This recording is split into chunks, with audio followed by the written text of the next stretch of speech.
you want to? Okay, go. Okay. Whenever you want. Okay, so we're in the desert now, in one of the studios in Cerrillos.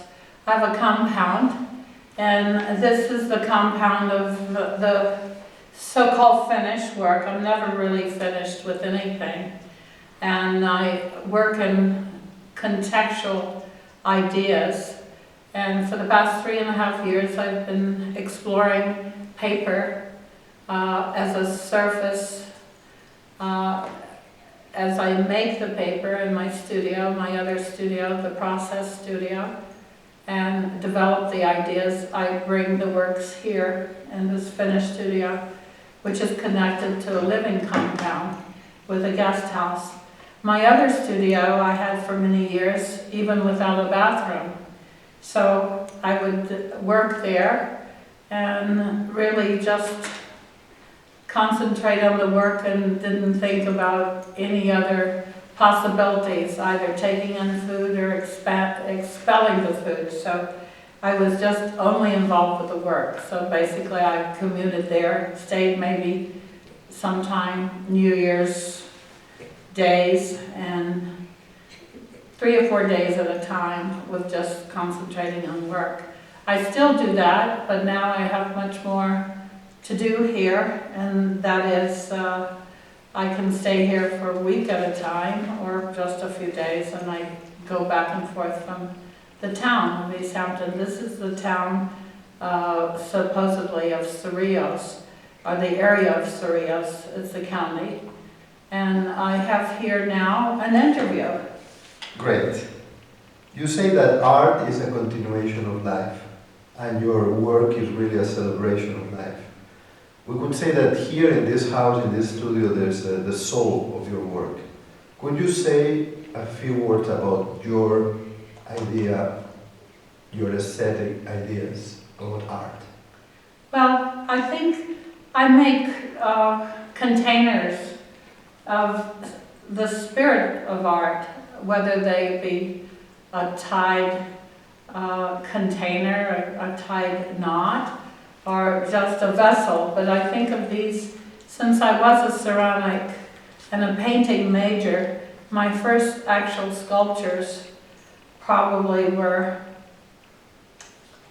kinds of coils that were vases or sculptures that could contain water, could contain air, and then I just thought there's no reason to contain anything other than the spirits of the matter and the image that I make.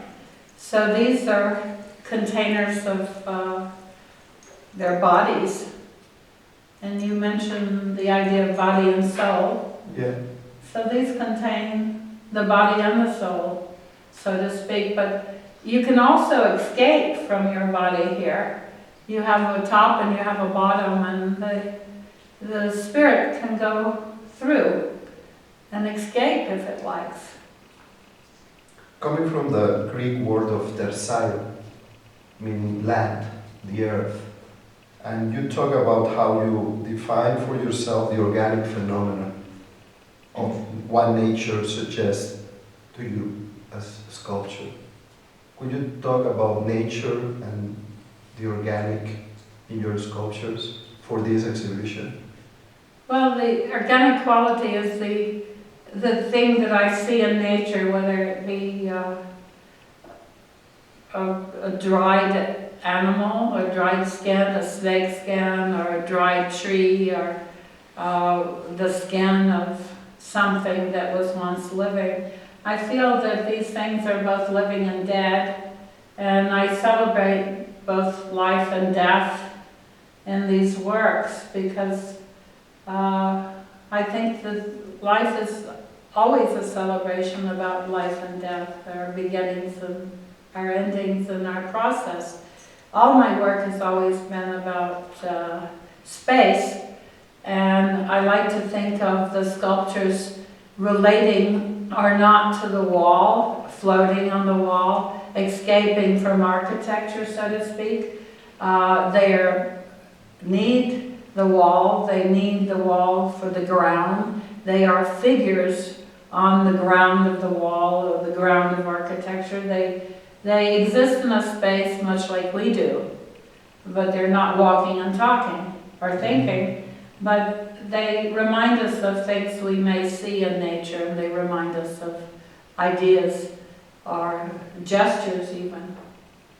And of the lands where you have lived, Greece, India, Italy, could you say a word that defines the footprint of each of these lands in your work? Well, Greece I traveled very much and stayed as a little girl with my grandmother and took a boat there and took a boat back from France. So I think of Greece and the island where she and my grandfather were born. My father is all Greek and my mother is a mixed American. And I think since I traveled so early with my grandmother, I think of myself as having been influenced by all the places I've been, and my particular interest having come originally from Louisiana, which is flatlands and mostly riverbeds are under seawater, actually under the level of seawater. So I come from southern Louisiana. I spend a lot of time on the Gulf of New Mexico, and I spend a lot of time traveling to and from in Louisiana, either from New Orleans or straight over to Mississippi, southern Mississippi, to visit my grandparents the first 10 or 11 years, and then on my 11th year I went to Greece and traveled Europe. So I was very lucky, I think, to experience the independence with my grandmother when I was 11, and I thought of myself as taking care of her, and she was taking care of me. And Italy? All the Italy, Baroque paintings and architecture. Italy, I didn't visit until much later, but we stopped in Italy briefly, and I grew up in Louisiana with a lot of southern Mediterranean types, including my own family from my father's side, but there were many French and Italians there, and a mixture of both. Southerners are mixtures, actually, of a lot of different, both northern and southern Europeans. Italy, the landscape itself, the caves, most recently I was introduced, and it reminded me of the island of Castellorzo, where my grandmother took me when I was 11. The Italians and the Spanish that occupied the island. And the caves there, the sea caves, reminded me of my own experience with the sea cave in Castellorzo, where even in the Iliad they described the cave there where the seals went to mate. And that was the case, the sirens as well. So, one of the pieces of the exhibition. Yes. It's very interesting. And India? I started going to India